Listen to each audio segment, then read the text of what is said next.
Bien, bonsoir à toutes et à tous, et merci d'avoir affronté la chaleur caniculaire sur Nantes pour venir vous réfugier dans l'air climatisé du CCO. Donc ce soir, c'est la dernière de questions publiques pour la saison 2016-2017. Nous accueillons Jacques Transo, qui est un des fondateurs et une des chevilles ouvrières du site d'information Médiacité. Il va nous expliquer dans quelques instants ce qu'il en est de ce projet qui va démarrer à Nantes à la rentrée après avoir été lancé il y a quelques mois à Lille et puis il y a quelques semaines à Lyon et à Toulouse. Et Nantes sera la quatrième ville à accueillir Médiacité. Donc c'est le dernier rendez-vous cette année. Ensuite, notre prochain rendez-vous, on reprend pour une saison à compter de début octobre, mais j'y reviendrai un peu plus tard. Alors on va démarrer avec Jacques Transo, donc qui a longtemps été rédacteur en chef ville à l'Express, à l'hebdomadaire Express. C'était les suppléments que vous voyez sans doute qui pouvaient être consacrés à Nantes ou à d'autres villes, et qui a quitté l'Express il y a maintenant quelques mois, qui va nous expliquer pourquoi il a quitté l'Express et comment est née Médiacité.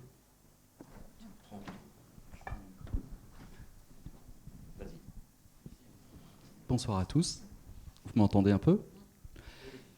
Merci d'avoir répondu présent à cette invitation. Je suis toujours très content quand il m'est donné l'occasion de présenter à la fois la situation de la presse et du secteur d'activité qui est le mien. Évidemment, encore plus quand il s'agit de décrire le média que un certain nombre d'entre nous portent. Il y en a trois des cofondateurs qui sont présents ce soir. Benjamin Perel, Yves Adaquin et moi-même sur 7. Nous sommes 7 fondateurs. Pourquoi je suis heureux de parler de la presse ? Parce que je pense qu'elle est méconnue. Elle est très grandement méconnue. Et du coup, il y a une sorte de désamour aggravé entre le public et la presse. Vous le savez, ces derniers temps, on en a pris plein la figure quand on est journaliste. On a parlé de merdia, on a parlé de journalope, on a un déficit de confiance extrêmement prononcé qui a pris des proportions et une violence inégalée. C'est assez déconcertant. Quand on est journaliste, de constater ça, puisqu'on est censé être au service de son public, on est censé l'instruire, on est censé lui donner un éclairage sur l'actualité, et on ne peut pas faire comme si de rien n'était. Il y a un divorce très approfondi entre le public et les médias. Je pense que ça vient en partie d'une méconnaissance, d'où mon intérêt de pouvoir en parler et de répondre à toutes les questions que vous pourrez avoir tout à l'heure. Et toutes ces critiques et ce déficit de confiance, il est en partie, il s'appuie sur des données réelles. C'est-à-dire que les soupçons de connivence, les soupçons de dépendance, les critiques de superficialité ou d'excès que le public fait souvent à l'encontre des journalistes, et en grande partie, ce sont des critiques raisonnées et raisonnables, des critiques qui sont légitimes. Tout ça est en partie vrai. Donc il faut comprendre pourquoi. Pourquoi on en est arrivé à ce point-là de faiblesse de ce qui était considéré non pas comme un quatrième pouvoir, mais comme un contre-pouvoir qui dysfonctionne. Je pars de très loin. Mais vous allez comprendre comment j'en arrive progressivement à l'objet Médiacité. J'éprouve quand même le besoin de faire un détour parce que c'est comme ça que vous allez comprendre comment Médiacité est née et pourquoi un certain nombre de journalistes chevronnés de la entre guillemets grande presse ont décidé de lever la main à l'occasion d'un plan social pour quitter un grand groupe de presse et prendre leurs risques en lançant un média. Et sans doute en ne retrouvant jamais leur niveau de salaire. Mais ça, c'est mon affaire, c'est pas la vôtre. Mais il faut quand même que vous le sachiez. On part de cet indicateur de déficit aggravé. Toutes ces critiques sont en partie vraies. Et pourquoi sont-elles vraies? C'est que la presse va mal, va économiquement très mal. Vous le savez, il y a une litanie de plans sociaux. Je vous citais celui de l'Express, mais on n'était pas les premiers et on ne sera pas les derniers. Vous connaissez tous ces titres qui ont des difficultés. Marianne parmi les derniers, le Nouvel Observateur qui est également en plan social.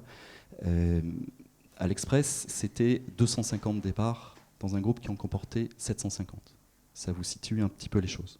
C'est lié au rachat par Patrick Drahi. C'est lié au rachat par Patrick Drahi. Donc Patrick Drahi étant le milliardaire spécialisé des télécoms, qui est entre autres propriétaire de SFR et qui s'aventure dans le secteur de la presse. On verra dans quel but tout à l'heure. La presse va mal et quel que soit le niveau, l'endroit où on regarde, on s'aperçoit que les chiffres sont mauvais. Les chiffres de tirage, par exemple, que ce soit en vente kiosque ou en vente par abonnement, s'effondrent. C'est sur 3 ans en moyenne, toute catégorie de presse confondue, c'est à peu près du moins 30%. Quand vous regardez l'évolution du nombre de kiosques, qui a une incidence directe sur les ventes, tout ce réseau est en train de se déstructurer, à peu près à un rythme de 1000 par an. Vous perdez 1000 points de vente par an, il en reste à peu près 24 000. Et mécaniquement, quand on n'a plus son kiosque en bas de chez soi et qu'on avait l'habitude d'acheter son journal dans son kiosque, on ne fait pas les 10, 100 ou 150 pas de côté qu'il faut pour aller chercher son journal. Au-delà des kiosques, l'évolution du marché de la publicité, et ça le public le sait peu, s'effondre aussi. Il se passe quelque chose de fondamental dans l'équilibre économique de la presse, c'est que pendant longtemps, on a cru que la publicité serait toujours présente pour aider à vendre les journaux et à trouver l'équilibre économique des journaux. On vendait en quelque sorte 2 fois un journal. Une fois, c'était son prix facial, 1 euro, 1,10 € pour un quotidien. Et une deuxième fois, c'était la vente de la publicité. Et ce que la presse n'a pas vu venir, c'est comment elle a perdu son rôle d'intermédiaire vis-à-vis du public, entre les annonceurs et le public.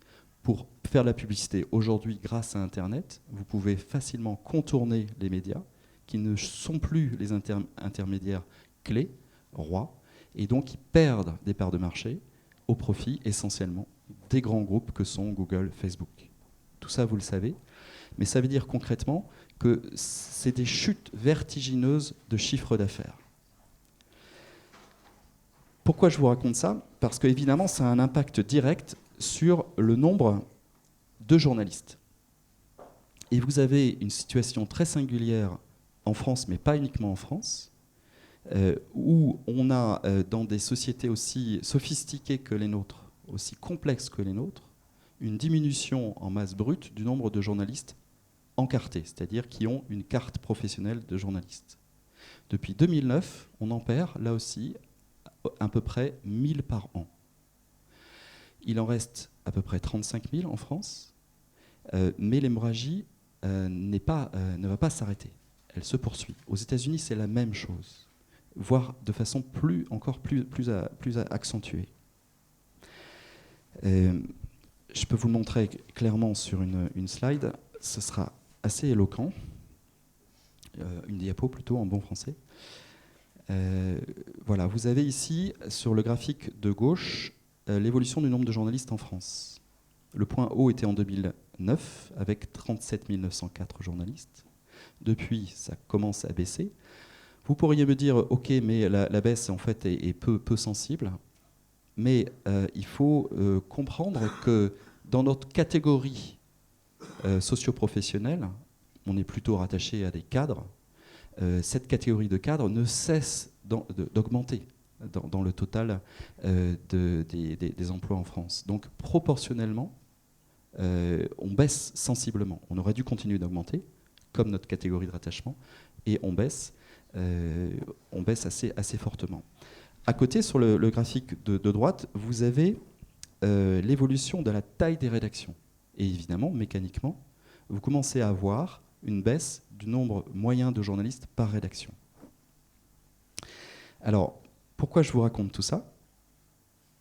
C'est qu'on arrive dans une situation où vous avez moins de passeurs, vous avez moins de décrypteurs, vous avez moins d'enquêteurs qui sont susceptibles de faire de bons articles. Et du coup, on s'engage dans une sorte de spirale négative où le public est fâché contre sa presse, est fâché contre ses journalistes, et en face, vous avez une armée médiatique de plus en plus faible, de plus en plus fragilisée, et qui produit dans des conditions de moins en moins bonnes. De moins en moins bonnes parce qu'il faut compenser les pertes de revenus, donc il faut produire. De moins en moins bonnes puisqu'ils sont moins nombreux. Ils sont moins nombreux et mécaniquement, on sait que quand il y a moins de journalistes par rédaction, il y aura moins de production nouvelle, entièrement nouvelle.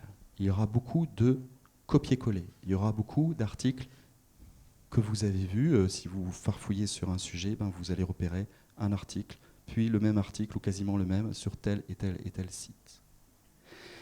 À tel point que lorsque l'INA, l'Institut national de l'audiovisuel, a fait une enquête absolument incroyable sur l'année 2013, ils ont pris tout ce qui avait été publié sur Internet pendant 1 an, sur l'ensemble des sources d'informations présentes sur Internet, 2 600 000 documents.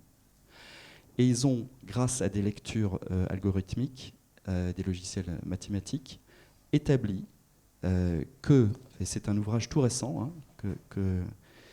qui est sorti il y a quelques mois, ils en ont conclu qu'il y avait 64% des informations présentes sur le web qui n'étaient que des copier-coller. Donc ça laisse quand même songeur. Ils ont vu aussi que lorsque une rédaction perdait un journaliste, ça faisait à peu près par an 28 contenus exclusifs, mais 100% exclusifs, de moins par an. Évidemment, les journalistes écrivent plus que 28 articles par an, mais là, il s'agit de scoop en quelque sorte, d'articles ou d'enquêtes exclusives, vraiment qui sortent de l'ordinaire et qui sortent de nulle part, puisqu'ils sortent du résultat d'une enquête journalistique. Donc vous comprenez bien qu'il y a un souci majeur, et ce souci majeur est renforcé par l'arrivée de nouveaux acteurs dans le monde médiatique. Franck en a cité un tout à l'heure, c'est celui qui a racheté l'Express, Patrick Drahi, mais il n'est pas le seul dans ce cas-là. Et vous avez une situation très singulière en France, où 85% de la presse nationale est détenue par des milliardaires. C'est-à-dire, moi j'ai rien contre l'argent, j'ai rien contre les milliardaires, mais en fait c'est des milliardaires dont l'activité essentielle n'est pas médiatique. Ils font l'essentiel de leur business ailleurs. Et vous les connaissez, ça peut être Bernard Arnault, patron de LVMH, qui fait son argent dans le monde du luxe, et qui se rachète Les Échos, qui se rachète Le Parisien, et d'autres médias. Patrick Drahi, on l'a cité, Vincent Bolloré, Bouygues, TF1, vous le savez, Dassault, Le Figaro, Niel, Le Monde, etc., etc. Pinot, Le Point, et j'en passe. Et là où je veux en venir, c'est que ça pose un sérieux souci. C'est-à-dire que le premier, c'est qu'il y a une suspicion autour de ces groupes médiatiques, parce qu'on se dit, mais dans quelle mesure sont-ils vraiment indépendants ? Dans quelle mesure est-ce qu'on pourra lire une enquête de fond sur Moët Hennessy, par exemple, dans Les Échos, puisque son propriétaire est le patron de Moët Hennessy, et ainsi de suite. La deuxième interrogation, c'est, comme ce n'est pas le cœur de leur métier, que viennent donc-ils faire dans cet univers-là ? Pourquoi achètent-ils des journaux ? Alors déjà parce que ça leur coûte rien, puisque la presse est dans un tel état que ça ne vaut plus rien. Le groupe L'Express a été racheté par Patrick Drahi pour officiellement 40 millions d'euros. Il n'en a versé d'ailleurs que 20 millions d'euros, puisqu'il a prétexté que les chiffres n'étaient pas les chiffres annoncés lors de la vente. Mais si vous voulez, dans un groupe de cette taille, c'est plus grand-chose. Donc ils viennent pourquoi? Ils viennent avant tout pour l'influence, vous le savez, parce que quand on est par exemple dans le secteur des télécommunications, on a besoin d'entretenir de bonnes relations avec les pouvoirs publics. Et donc c'est toujours précieux d'être détenteur de titres de presse, car ça fluidifie les relations avec les élus, dans la mesure où on a un rapport de force, on établit un rapport de force qui permet de fluidifier ces relations. Mais indépendamment de ça, vous avez des gens dont le cœur de métier n'est pas l'activité presse, et donc ils ne sont pas là pour investir dans la presse. D'ailleurs, ils investissent peu dans la presse. Ils veulent éviter de perdre de l'argent, mais ils ne sont pas dans une logique de conquête.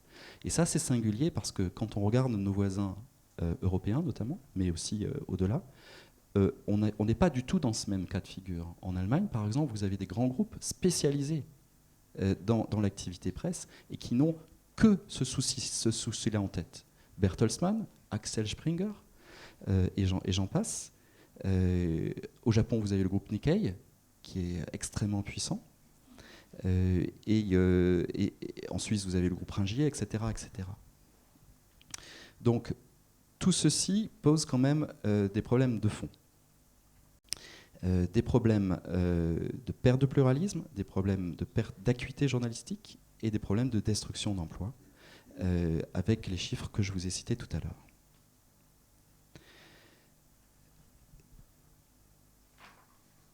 Là-dessus arrive Internet avec le brouillage généralisé que ça entraîne. J'en profite pour vous juste montrer un slide, ça vous donne un peu un état des lieux, catégorie par catégorie, des 9 milliardaires que je vous citais tout à l'heure. Ici, vous avez la perte de confiance des citoyens, vous avez à côté de la flèche les médias, et vous voyez quand même la proportion que ça a pris. C'est quand même sidérant. Plus confiance du tout, 29% des sondés. Plutôt pas confiance, 46% des sondés. Il n'y a que les partis politiques qui recueillent moins de suffrages que nous. Alors, donc c'est cette slide sur laquelle je voudrais m'arrêter un peu. Elle est un petit peu complexe à lire, je vais vous la décrypter. Il s'agit d'une enquête qui a été menée pour le compte de Libération par une société qui s'appelle Linkfluence et qui a examiné les sources les plus virales qui existent sur Internet. C'est-à-dire les sources les plus partagées. Et ils ont fait un classement sur un mois donné, je crois que c'était le mois de février de cette année. Et ils ont regardé l'impact des informations sur Internet. Et en dressant le hit parade des sujets principaux traités ce mois-là, ils se sont rendus compte que des journaux qui ont pignon sur rue, comme par exemple Le Monde, n'arrivaient qu'en 25e position des sites les plus puissants et les plus viraux sur Internet. C'est-à-dire qu'on est face à un défi technologique majeur où une information pèse lorsqu'elle est virale, lorsqu'elle répond aux attentes d'Internet, qu'elle suit la logique Internet. Et donc, nous, les vieux médias, les médias anciens, devons faire notre révolution technologique pour essayer de rester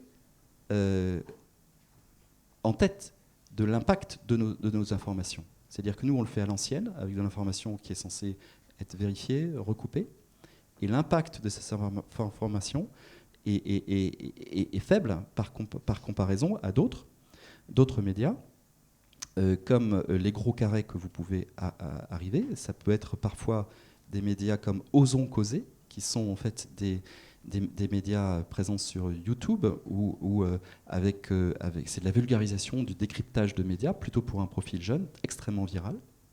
Mais vous avez TV Liberté ou vous avez des sites comme Russia Today, qui sont des sites qui sont d'un autre ordre, qui sont pas trop là pour vérifier, hiérarchiser, recouper l'information, mais pour peser, et qui véhiculent plus de la propagande que de l'information. TV Liberté qui est proche du Front National. Exactement. L'autre, c'est Russia Today. Et Russia Today qui est proche du pouvoir Kremlin. poutinien. Ouais. Exactement. Et vous en remettez une couche avec les fake news, les fameux fake news. Les fameux fake news qui sont en fait des informations dont le but n'est pas d'informer, mais le but est soit de répondre à des impératifs économiques, c'est-à-dire faire du clic. Donc on produit n'importe quoi pourvu que ça suscite du clic. Si ça suscite des clics, c'est-à-dire de la visite, ça augmente le tarif publicitaire et ça permet de rentabiliser le support. Ou alors, vous avez des fake news qui sont intentionnellement de l'information tronquée ou erronée pour influer sur le public. Et là-dessus, le public, il regarde. Il a cette défiance très forte par rapport à des sites classiques. Il se laisse influencer aussi par des sites nouveaux. Et vous êtes inondé aussi d'une sorte de parasitage, de grands flous, et qui nous mettent au défi d'essayer de toucher notre public. Et vous comprenez que c'est très compliqué, vu l'environnement, et très compliqué, vu le déficit de confiance. Okay. Alors, tout ça pour vous dire qu'on est dans une situation qui est interloquante, qui est interpellante pour des journalistes comme je le suis. Parce qu'il ne fallait pas que je sois trop long, je vais vous passer la deuxième partie qui était, mais ok, qu'est-ce qu'on fait avec ça? Comment on travaille? Mais on pourra en parler si on veut esquisser des pistes de réflexion. Et du coup, on va attaquer directement la troisième partie, qui est plus centrée sur Médiacité. Pourquoi Médiacité? Pourquoi Médiacité? Donc là, vous comprenez mieux pourquoi des journalistes estiment qu'ils ne sont plus en capacité de faire aussi bien le métier de leur rêve et de vocation qu'ils l'espéraient dans leur ancien groupe de presse, et qui réfléchissent à un média d'un nouveau genre, qui effectivement a été lancé à titre expérimental, à titre de prototype à Lille, et qui depuis a dupliqué à Lyon et à Toulouse. À Lille, vous êtes lancé? À Lille, nous sommes lancés le 1er décembre 2016. Voilà, donc l'histoire remonte à peu près 1 an. Ça commence comme tout projet dans une cave, où on imagine un média qui pourrait répondre à une attente du public et qui pourrait nous permettre de faire de l'enquête de qualité de fond. Voilà, donc on est sur un travail de reconstruction, de refondation journalistique. On ne sait pas si on va y arriver, mais je vous décris la logique qui nous amènera à Nantes le 13 septembre prochain. Ça commence dans une cave, on réfléchit, et on crée une identité, on crée un média. Pardon, vous êtes combien, Jacques, au départ? Au départ, on est une poignée, on est quatre, puis après on passe à 5. Tous anciens de Alors, l'équipe de l'Express. Le noyau dur, c'est des anciens du service que j'avais le plaisir de diriger à l'Express, et qui depuis a disparu. Donc vous n'aurez plus d'édition locale de l'Express, c'est fini. Il y en aura encore un peu du Point, mais il n'y en a plus de l'Obs, il n'y en a plus de l'Express. Donc on commence à quelques-uns, à une poignée, et on s'est dit mais comment on peut renouer le contact avec le public et comment on peut continuer d'exercer notre métier de vocation. Et on en arrive à définir un média en ligne et exclusivement en ligne. Dommage pour les amoureux du papier. On fait le trait sur le papier pour une raison pratique. C'est beaucoup moins cher de créer un média en ligne. On oublie les rotatives, on oublie les camions, les invendus, etc. Et on se lance avec un site. Donc c'est un pure player, comme on dit. Un site, vous pouvez vous en procurer un, en quelque sorte en construire un pour à peu près 20 000 €. Donc c'est un média, un journal en ligne d'investigation locale multiville. Nous, on était le noyau dur des amoureux des régions, des spécialistes des territoires. On allait sans cesse sur le terrain pour rencontrer des élus, rencontrer des patrons d'entreprises basés sur les territoires. C'est notre cœur de savoir-faire. Et on s'est inspiré de cet exemple, de cette expérience de l'Express pour concevoir Médiacité. Journal en ligne d'investigation locale multiville. On est parti du constat que les grandes villes sont en pleine expansion. Et Nantes en est un bel exemple. Expansion démographique, expansion économique. Et pourtant, la presse est fossilisée. Fossilisée comme elle l'était après-guerre. C'est-à-dire que les groupes de presse se sont répartis le territoire et, en bonne intelligence, on dit « tu ne m'embêtes pas chez toi, je ne t'embête pas chez moi ». Non, c'est l'inverse. C'est l'inverse. Je ne t'embête pas chez toi, tu ne m'embêtes pas chez moi. Et du coup, vous avez des journaux dominants, vous les connaissez. Ici, vous en avez 2, mais en fait, c'est un faux semblant, puisque vous n'en avez qu'un groupe de presse. Et dans la plupart des grandes villes, vous avez un journal dominant. Et toute situation de monopole ou de quasi-monopole est malsaine. Elle est malsaine parce qu'on a tous besoin d'émulation, notamment dans notre milieu. Et on s'est dit, la presse nationale est de plus en plus parisienne. Elle va de plus en plus rarement au-delà du périphérique. Elle coupe dans son réseau de correspondants. Même des grands journaux comme Le Monde n'ont plus de réseau de correspondants régionaux dignes de ce nom. C'est triste, mais ils ont fait des choix. Donc la presse nationale est de plus en plus parisienne et encore de plus en plus parisienne. Et la presse quotidienne régionale est peu portée sur l'investigation et l'enquête approfondie. Pour plein de raisons, sur lesquelles on pourra revenir. Mais la première, c'est que c'est des quotidiens, généralistes, grand public, et donc ils doivent courir tous les livres à la fois. Et l'investigation, ce n'est pas leur spécialité. Du coup, nous qui avions le goût des enquêtes approfondies, on s'est dit, on va positionner notre média sur l'investigation locale. Parce qu'il y a un manque, et parce que le public, on va essayer de le toucher avec de l'information de fond qui concerne sa ville. Sa ville. Et on va le faire, non pas dans une logique de Zorro du journalisme, on n'est pas là pour se faire plaisir, on ne va pas sortir des scoops pour se faire plaisir, on va sortir des scoops si on en a, et on n'en aura pas toutes les semaines. Et quand on n'en aura pas, on va sortir des enquêtes très approfondies, et on va essayer de mettre le plus de valeur ajoutée dans nos productions pour que le public comprenne qu'il y a de la qualité derrière, et accepte de sortir sa carte bancaire.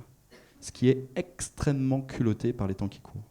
Parce que l'information, elle tombe toute seule, elle est gratuite. Vous êtes inondé d'informations. Et on voudrait essayer de faire passer le discours. Vous prenez soin de la qualité de ce que vous ingurgitez lorsque vous allez dans un restaurant et que vous voulez par exemple manger du bio. Vous vérifiez la qualité de votre eau du robinet pour savoir si vous pouvez la boire ou pas. Pourquoi est-ce que vous n'auriez pas le réflexe de réfléchir à ce que vous ingurgitez en information? On ne s'en rend pas compte, mais si on lit des mauvaises informations, on est quelque part empoisonné. Mais sérieusement, c'est-à-dire on a une lecture du monde qui n'est pas conforme aux réalités. Donc si on arrive à faire passer ce message, et qu'on n'est pas trop cher, on a peut-être une chance de toucher le public. Et donc c'est la logique qu'on a adoptée. On s'est dit, le public ne sera pas prêt à payer énormément, donc on a baissé le prix au maximum. C'est à peu près, si vous abonnez pour un an, 5 € par mois. 5 € par mois. Et en échange, on a dit, vous aurez, amis lecteurs, une enquête de fond, mais vous n'en aurez pas énormément, parce que déjà vous êtes inondés, et que vous savez très bien que pour avoir de la qualité, il faut du temps. Il faut du temps, de la compétence et du temps. Et donc, on s'engage, et c'est la promesse de Médiacité, à ne produire qu'une enquête par semaine et par ville. Donc c'est ce qui vous attend à partir du 13 avril. On le fait autour... 13 septembre. 13 septembre, pardon. On le fait autour d'une identité qu'on a élaborée et qu'on résume souvent en 3 verbes. Enquêter, c'est assez simple à comprendre. Expliquer, parce que vous aurez beaucoup d'infographies, vous aurez beaucoup de data visualisation, parce qu'on pense que ça a de la valeur, parce que dans un monde hyper complexe, il faut qu'on soit pédagogue. Et que souvent, on a repéré que des journalistes se faisaient plaisir en écrivant pour eux ou pour les confrères, mais en perdant le contact avec le public. Donc expliquer et participer parce qu'on a le pressentiment qu'il faut retisser ce lien de confiance. Et participer, ça veut dire se rapprocher de vous, comme on le fait aujourd'hui, mais demain on le fera encore pour compenser le côté sec d'un média en ligne par de la présence, par de l'échange, parce que le fond de notre métier, c'est d'informer, et on peut très bien informer en écrivant, en filmant, mais aussi en échangeant. Donc, on le fera dans une optique qui n'est pas partisane, c'est-à-dire que tout le monde veut savoir pour qui on roule. Et en fait, il va falloir constater qu'on ne roule pour personne, qu'on carbure à l'info, et qu'on n'est pas partisan, comme d'autres peuvent l'être, et qu'on veut vraiment garder cette distance.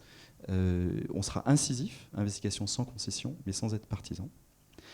Et on s'engage à ce qui est de l'ordre de nos valeurs, qu'on a consignées dans un manifeste. C'est pour ça que je l'ai distribué. C'est-à-dire que pour rétablir la confiance, ça commence par dire ce qu'on veut faire, qui on est. Comme ça, vous pourrez nous mettre en porte-à-faux si jamais on n'honore pas cette promesse-là. Et donc, on a posé ce manifeste et on s'engage à la transparence. On publiera nos comptes et on espère que le public, que vous, répondront présents pour un média différent qui réinstaurera du pluralisme dans les villes, qui titillera un peu Ouest France ici, et ça fera du bien. Et ça fera du bien à tout le monde.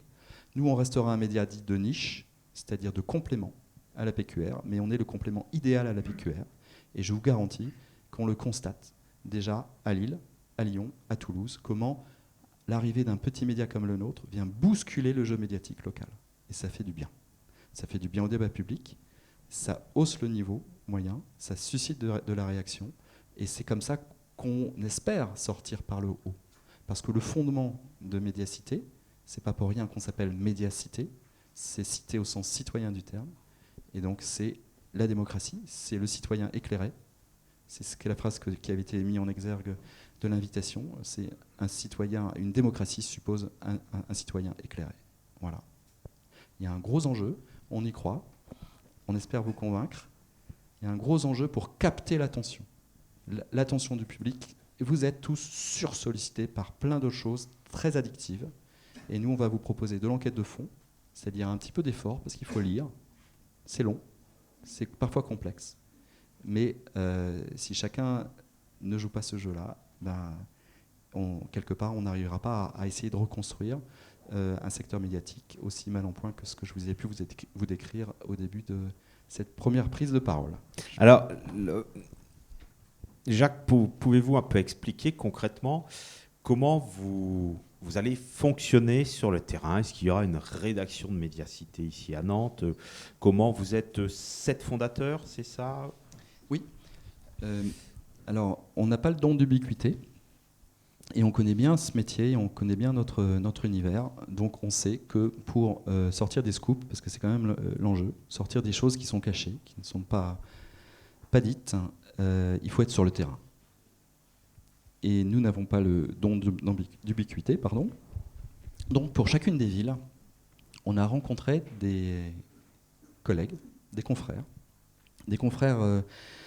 pigistes, comme on les appelle, c'est-à-dire qui sont des indépendants, qui vivent à la pige, c'est-à-dire à l'article, qui sont payés à l'article. On les a sélectionnés par bouche à oreille pour leur qualité d'enquêteurs et on les a lancés sur des sujets. Actuellement, il y a une 12aine de sujets qui sont menés. On prépare la rentrée de septembre. Et nous, on les accompagne. C'est-à-dire qu'on est convaincus que ce métier, c'est un métier collectif.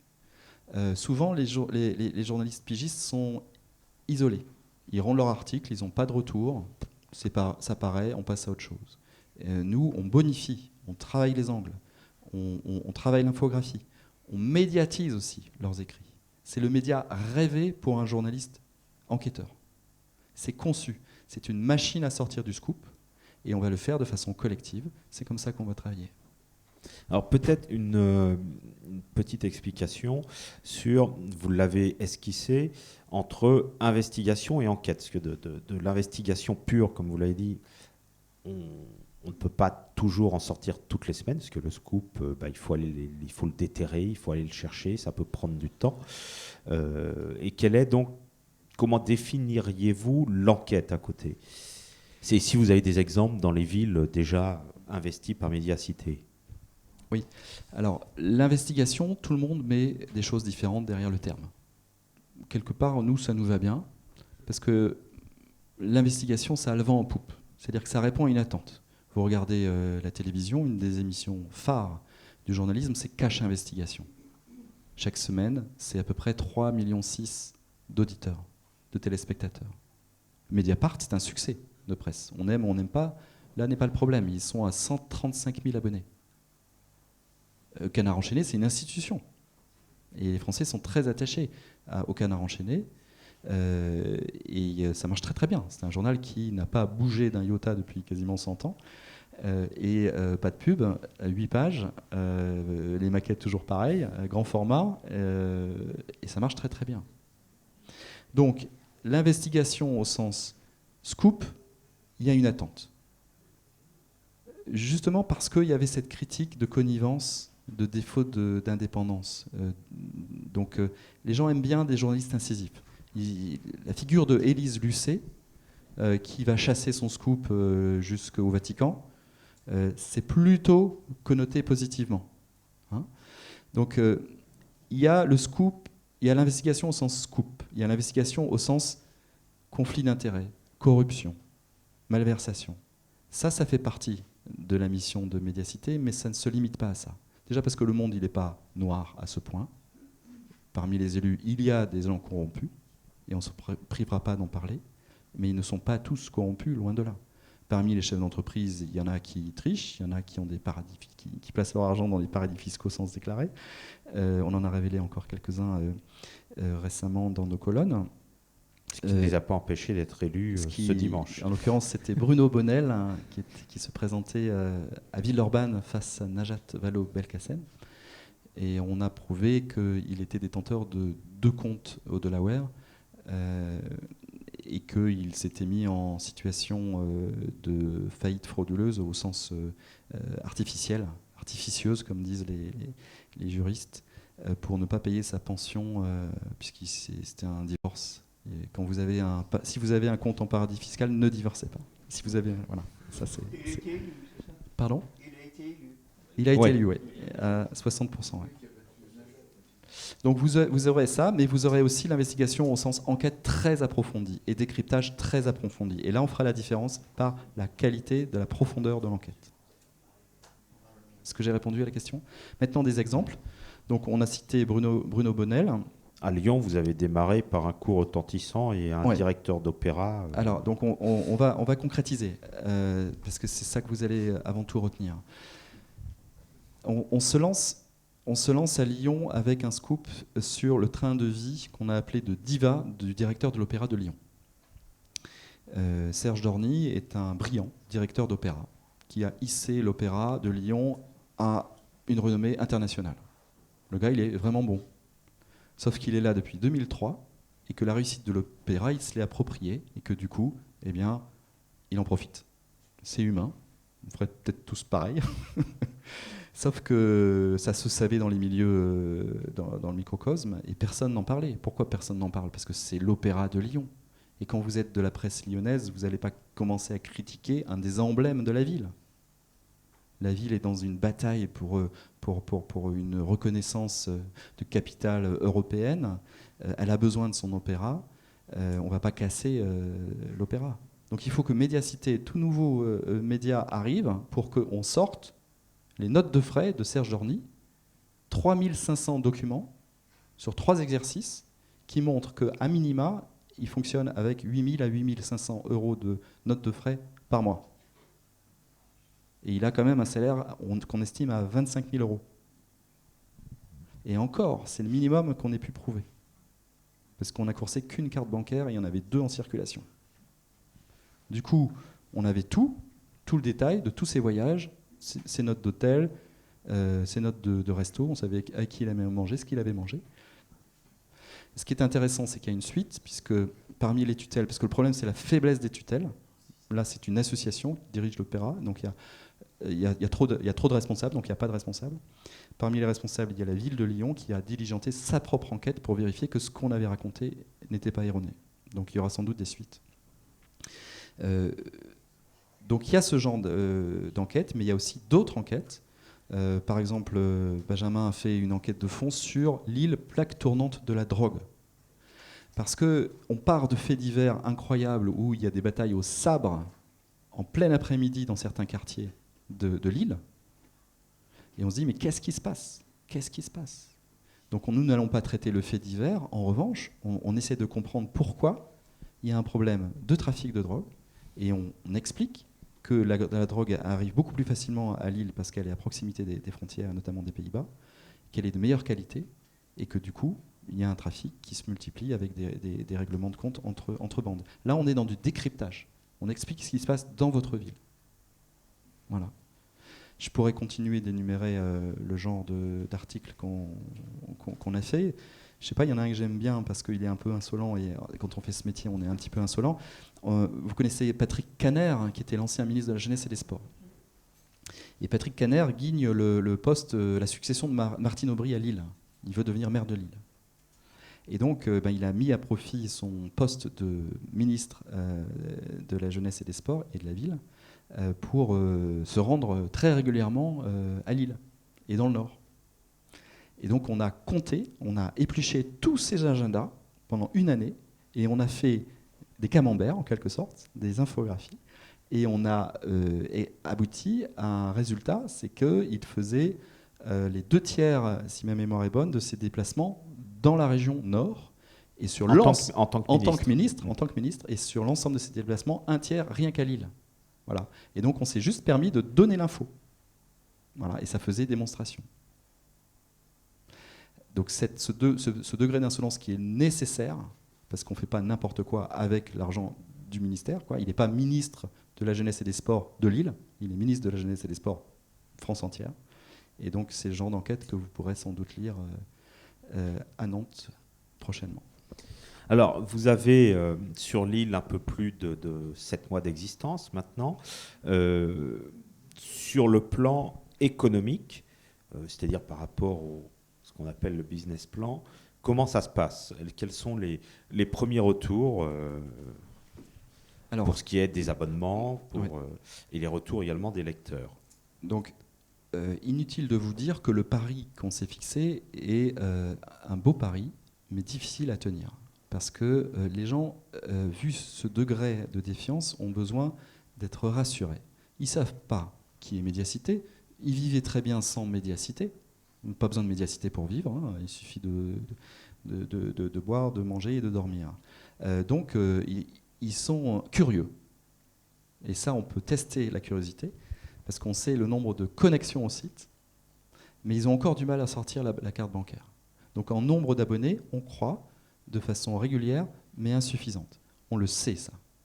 Donc, on va aller les chercher. Il y a tout un travail souterrain de marketing, de publicité sur Facebook, Google pour se faire repérer, et de marketing par envoi d'email, en essayant de proposer le produit, c'est-à-dire les articles, et d'essayer de convaincre les gens que ça vaut le coup. Une fois, 2 fois, 3 fois, 4 fois. Et on espère qu'au bout d'un moment, ça se déclenche. Donc on est sur des tout petits chiffres, on tangente les 1000 abonnés pour le moment, mais c'est normal. Notre objectif... Sur les 3 villes. Hein. Sur les 3 villes, mais c'est normal, parce que dans notre business plan, puisqu'on a fait un business plan, on apprend à être financier, ou plutôt on s'entoure de gens qui savent faire. On a un objectif à 3000 abonnés à la fin de cette année sur les 4 villes. Hein, donc on est dans les clous, mais c'est des petits chiffres. C'est-à-dire qu'il faut aller les arracher les uns après les autres. En revanche, on a une offre depuis peu de découverte, 24 heures gratuites. Et là, je vous garantis que ça marche très bien. C'est-à-dire que les gens goûtent et ils sont intrigués, quoi. Mais il faut installer la marque. Il faut... Là, si je suis bon, vous allez dire, ce gars-là, il a l'air sérieux, il a l'air sincère. Et vous aurez un a priori de confiance. Mais là, on est 60 dans la salle, mais il en faut 3000. Donc vous imaginez. Donc les gens qui n'ont pas eu contact direct avec le journaliste, pourquoi voulez-vous qu'ils croient sur parole qu'on va faire, nous, de la bonne qualité ? Il faut le prouver dans la durée. Alors moi, je vais commencer par une question personnelle. Donc j'ai bien retenu ce que vous avez dit en ce qui concerne l'investigation. Je me suis inscrit sur votre site et j'ai reçu un message cet après-midi avec votre bidule et qui dit « Médiacité Nantes vous a suivi ». Alors, est-ce que je dois m'inquiéter ? Qu'est-ce qu'on me veut ? Donc, c'est évidemment une plaisanterie, bien sûr, mais une des choses que j'ai pu constater en allant sur votre site, c'est effectivement que vous cherchez effectivement des scoops autour d'individus visibles sur le territoire et qui peut-être ont des comportements qui sont critiquables. J'ai vu aussi que vous vous intéressiez particulièrement au foot. Alors, est-ce que M. Kita et le Football Club de Nantes vont faire partie de vos premières cibles ? Alors, on regarde ce qui se passe au FC Nantes, évidemment. On n'a pas un tropisme foot particulier. Il y a un biais que je vais vous expliquer. Mais avant, je vais vous présenter Bidule, puisque Bidule, c'est le nom qu'on a donné à ce petit... à l'écran si tu... je l'ai pas à l'écran. Bidule, c'est le petit personnage qui cherche. Voilà. Et en fait, il a beaucoup de succès, ce petit bonhomme avec ses gros yeux globuleux. Et il permet d'incarner un petit peu le média. Pourquoi on s'est intéressé au foot ? Je vais rentrer dans les détails parce que c'est très intéressant sur la manière dont ça se passe, comment les informations sortent. Parce que souvent les gens se disent « mais vous réglez vos comptes. Pourquoi est-ce qu'on parle de ça à ce moment-là ?» Donc, prenons le cas des Football Leaks. Prenons le cas du foot. Tout commence avec les Football Leaks. Leaks, ça veut dire fuite en anglais. Et vous avez eu différentes fuites très célèbres, dont parmi les plus célèbres, il y a les Panama Papers. Et là, vous avez une fuite un peu moins célèbre qui s'appelle Football Leaks. Qu'est-ce que c'est ? Il s'agit d'une clé USB avec 18,6 millions de documents fournis à un confrère du Spiegel en Allemagne qui arrive par la poste. Le confrère, il voit il regarde cette clé USB, il regarde ce qu'il y a à l'intérieur et il se rend compte qu'il y a des kilos de mails avec des documents attachés. Et que tout ça, dans toutes les langues du monde, ne porte que sur les coulisses du foot business. Et il s'en passe des vertes et pas mûres et des pas mûres dans le monde des coulisses du football business. C'est c'est ce qu'il y a de pire, je pense, dans le capitalisme débridé. Et il dit, je vais pas m'en sortir, moi. Qu'est-ce que je fais ? Donc là, il a le réflexe du consortium européen des journalistes d'investigation. C'est-à-dire que la presse débordée par le manque de moyens et les infos, décide de mutualiser ses forces. Donc il y a un consortium qui se crée avec un référent par pays. En France, le référent s'appelle Mediapart. Et Mediapart délègue 2 journalistes à temps plein pour faire la plongée dans les Football Leaks. Ils le font par mots-clés. Et ils repèrent les grands acteurs du monde du foot. Et ils sortent une série d'articles. On est en décembre 2016. Et nous, à Médiacité, on a le réflexe de se dire, mais ce qu'ils ont sélectionné n'est qu'une infime partie de ce qui existe. Et nous, on avait une actualité à Lille. C'était un changement de propriétaire du club de foot local, le LOSC. Et le nouveau propriétaire, il sentait un peu le soufre, c'est un homme d'affaires luxembourgeois. Et donc on s'est plongé dans les Football Leaks avec l'aide de Mediapart, qui nous a ouvert les portes cryptées des Football Leaks, et on a regardé ce qui se passait avec M. Lopez. Et là, on est tombé des nues. On a compris qu'il y avait une cascade de sociétés qui nous amenait jusqu'aux îles Vierges britanniques, qu'il n'avait absolument pas l'argent de son investissement, qu'il avait des liens de grande proximité avec Poutine, qu'il avait mis en faillite l'écurie de Formule 1 Lotus au Luxembourg, etc. etc. Je boucle la parenthèse. Évidemment, on s'est intéressé à M. Kita, et donc vous allez forcément lire des choses. Mais vous voyez que si on n'avait pas eu ce réflexe, et si Médiacité n'existait pas, jamais on aurait sorti les informations sur Lopez. Et jamais on ne sortira les informations sur Kita, parce que personne ne s'y serait intéressé. D'où l'intérêt du pluralisme de la presse, d'où l'intérêt qu'il y ait un minimum de journalistes qui enquêtent, qui aient le temps d'enquêter. Voilà. Franck, non ? Est-ce que la salle a des questions ? J'imagine qu'il va y en avoir, très certainement. sur ce que Médiacité va concocter au-delà du ballon rond et du stade de la Beaujoire. Allez-y. Jean-Marie Pousseur, membre du Conseil de développement. La presse a joué un rôle de contre-pouvoir au niveau local. Vous avez été élu aussi, on peut le dire. Oui, j'ai été élu, mais bon. C'est ancien. Contre-pouvoir au niveau local, c'est essentiel. Tout pouvoir va jusqu'au bout de son pouvoir. Et donc, il y a besoin, effectivement, et c'est traditionnellement, tous ceux qui ont pensé la démocratie et la République ont pensé à la liberté de la presse, comme précisément une liberté d'enquête et de contre-pouvoir. Nous croyons à un journalisme utile qui aide les lecteurs à participer activement et librement à la vie de leur cité. Vous avez un exemple ?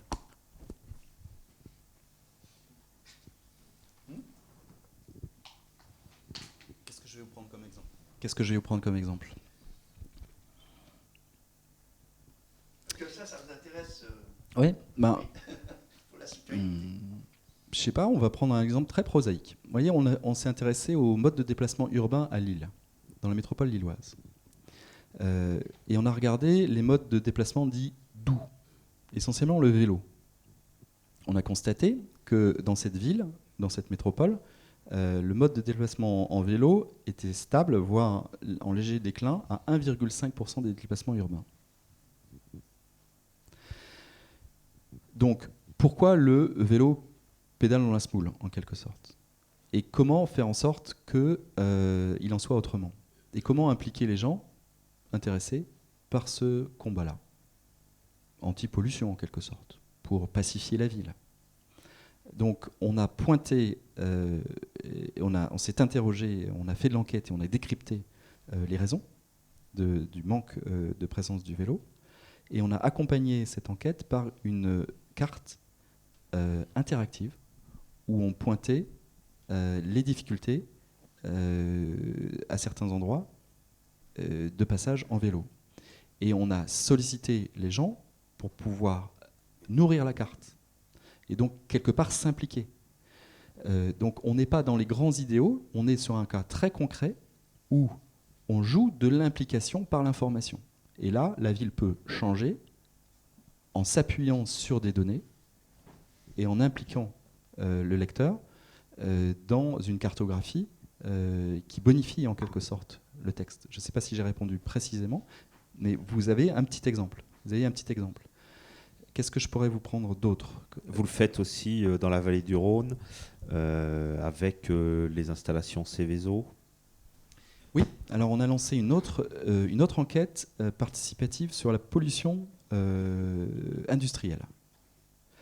On est un super pays en France où on a plein de directions, qui contrôlent les pollutions atmosphériques.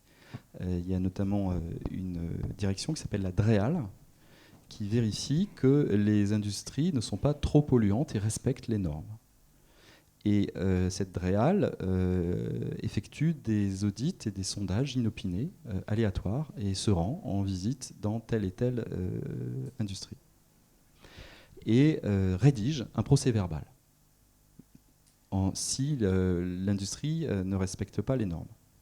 Et ce procès-verbal est accessible sur un site, sauf que personne ne le sait et personne ne peut le retrouver. Voilà. Et donc rien ne bouge. Et donc nous, on a fait quoi? On a donné le mode opératoire à nos lecteurs en disant allez voir ce site, c'est tel chemin, et repérez si dans les usines qui vous environnent, vous avez des industries qui n'ont pas respecté les règles. Pourquoi? Parce qu'il y a plus de 4000 fiches. Donc nous, on ne va pas passer nos jours et nos nuits. Donc là, on fait appel à l'engagement citoyen pour de la remontée d'infos. Donc là encore, on est sur le schéma citoyen engagé, averti, impliqué. Et à mon avis, tout le monde en sort grandi. Allez-y. Bonjour, Denis Vanier de West Media Lab. J'ai une petite question qui concerne le modèle économique.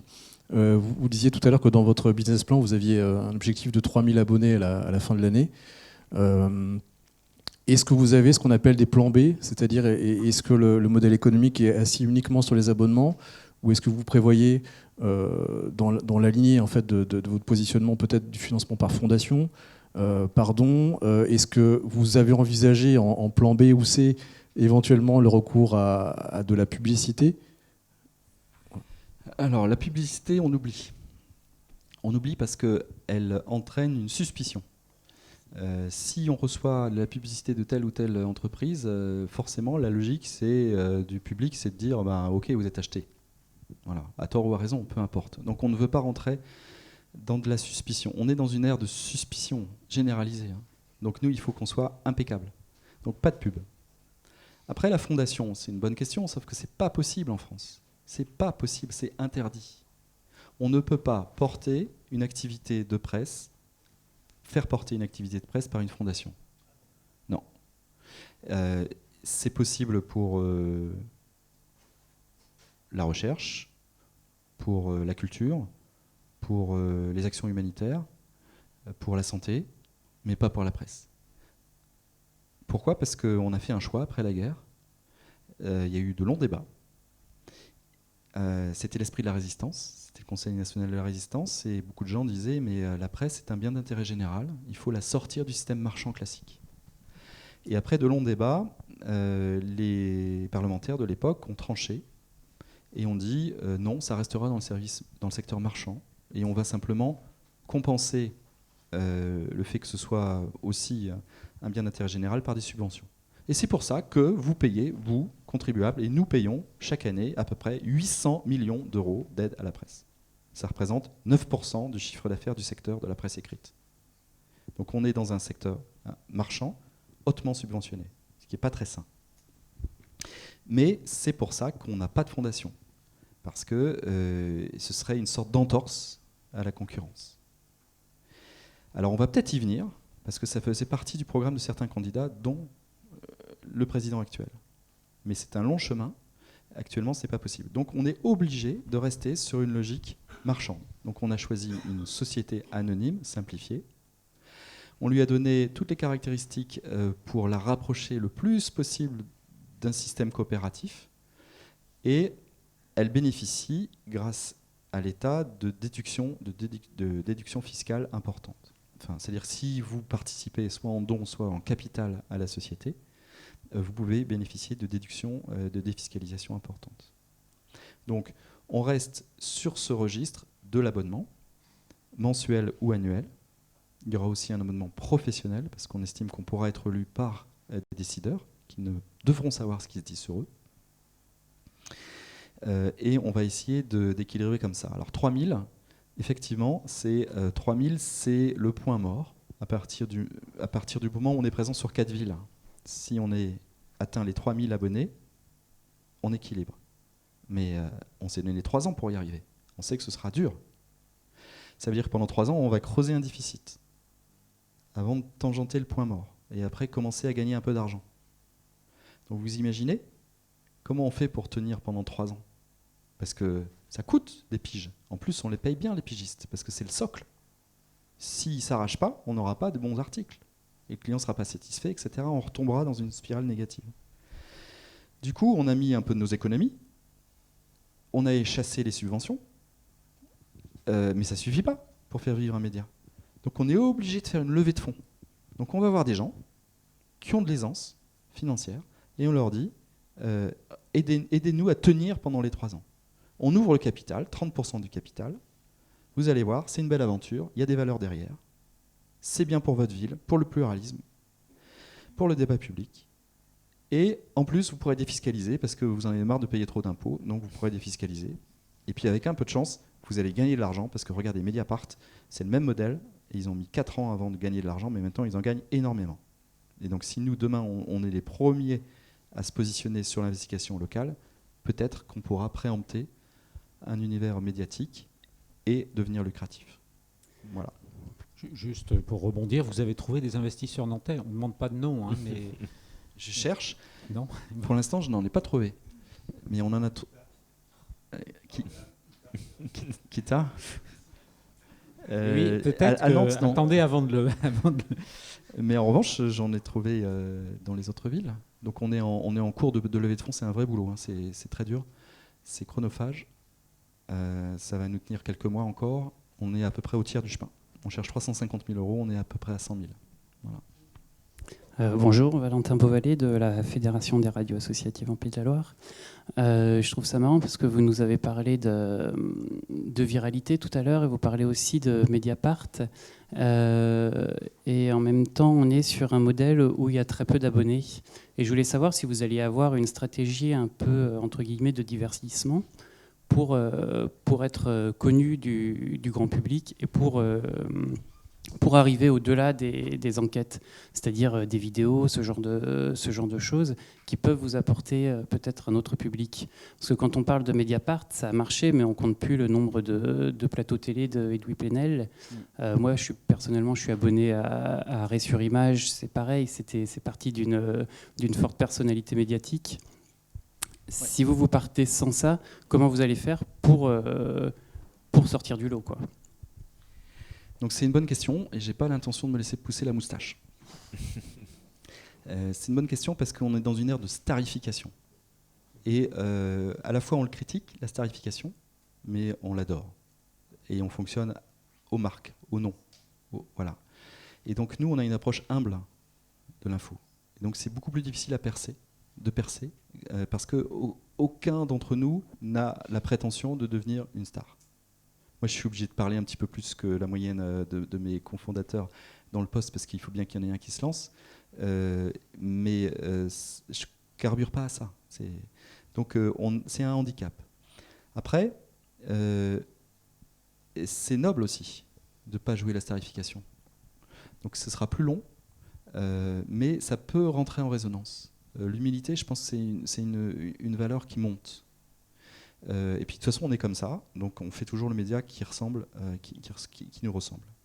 Alors on ne va pas diversifier, pourquoi ? Parce que quand on regarde l'économie des médias, et je l'ai beaucoup étudié puisque j'ai commencé par me former avant de me lancer, j'ai regardé les modèles économiques dans le monde entier, et souvent la diversification c'est pour compenser un manque, et du coup on s'éparpille.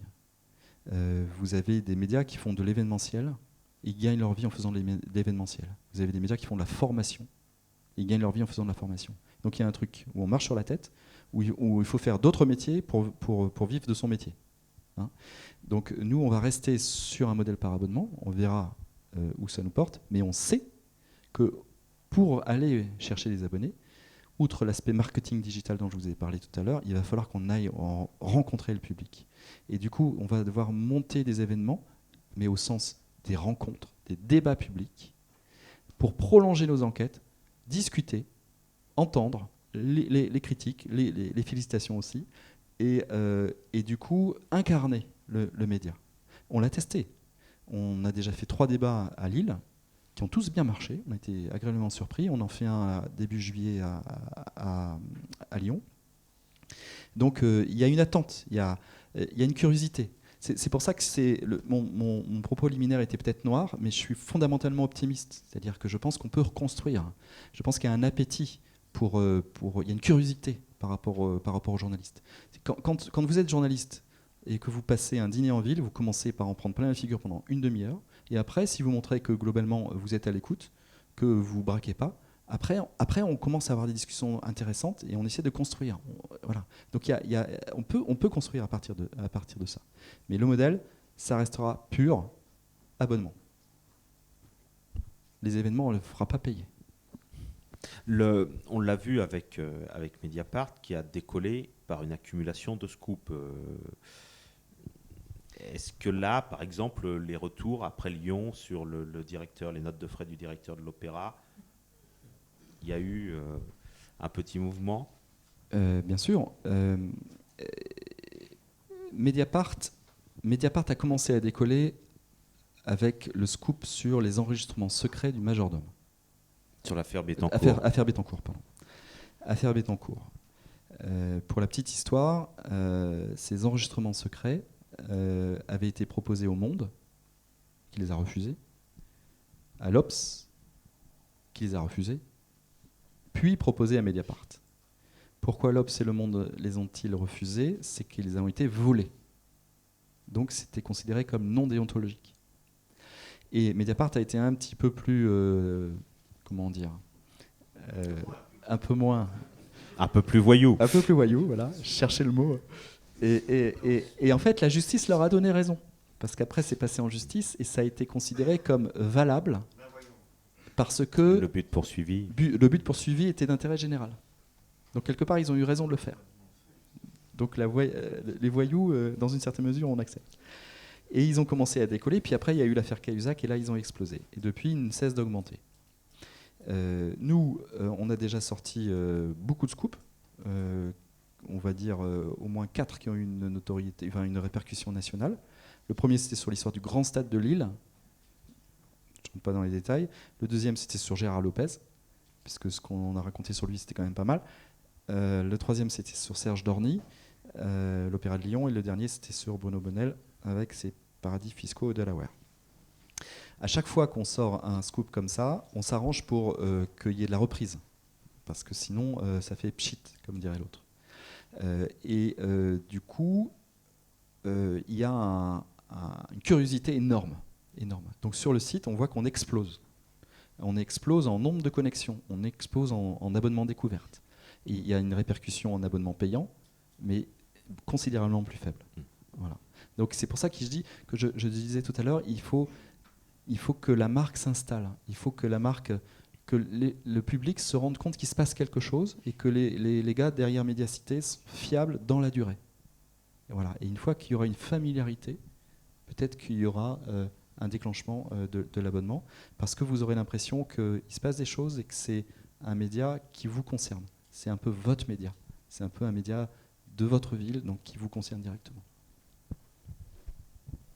Vas-y, Philippe. Est-ce que vous avez une technique pour repérer les lanceurs d'alerte? Des techniques, non. On fait des appels du pied et ça vient très vite.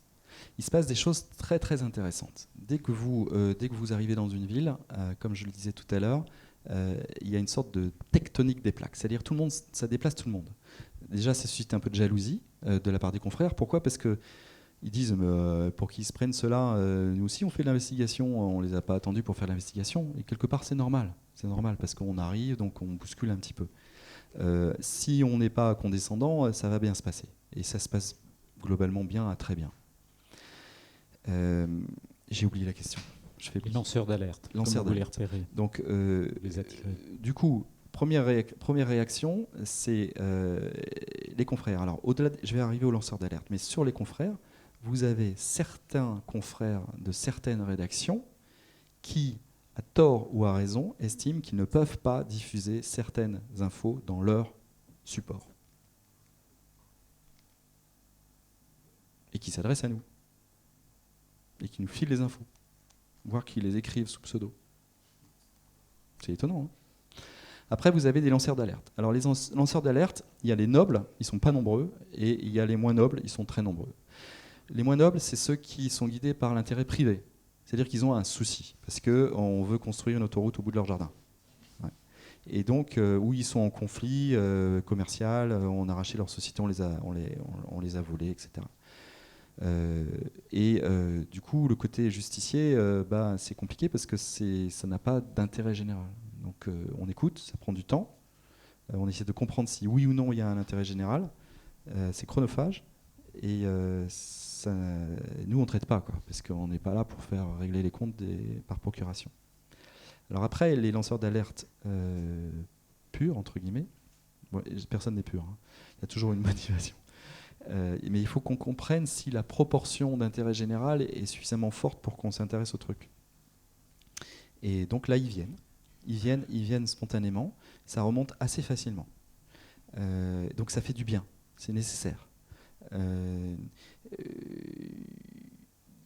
y a des trucs, il y a des conflits de personnes, des conflits professionnels en fait, qui pointent un dysfonctionnement qui concerne au-delà de la personne, au-delà du lanceur d'alerte, c'est-à-dire des soucis de harcèlement en fait dans des structures. Donc là, ça recouvre un intérêt général puisqu'il y a d'autres personnes qui sont concernées. Qu'est-ce qu'on a encore ? On a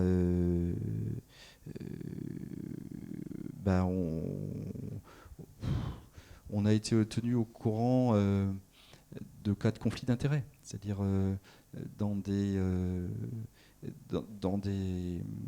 par exemple, dans une ville comme Valenciennes. Valenciennes, c'est 43 000 habitants, c'est une ville moyenne. Ça passe sous les écrans de radar de la presse nationale. Quand il y avait Borloo, ça passait pas sous les écrans radars, mais depuis qu'il n'y a plus Borloo, ça passe sous les écrans radars. Le maire de Valenciennes, il était également jusqu'à peu député de la République, il était également président de l'agglomération de Valenciennes, et il était toujours salarié de la Caisse d'épargne à 60% de son temps. Il avait gardé une proportion de son temps chez son ancien employeur. Et puis là, on est alerté parce qu'il veut vendre son office municipal HLM, donc 7000 logements propriété de la ville, à la Caisse d'épargne.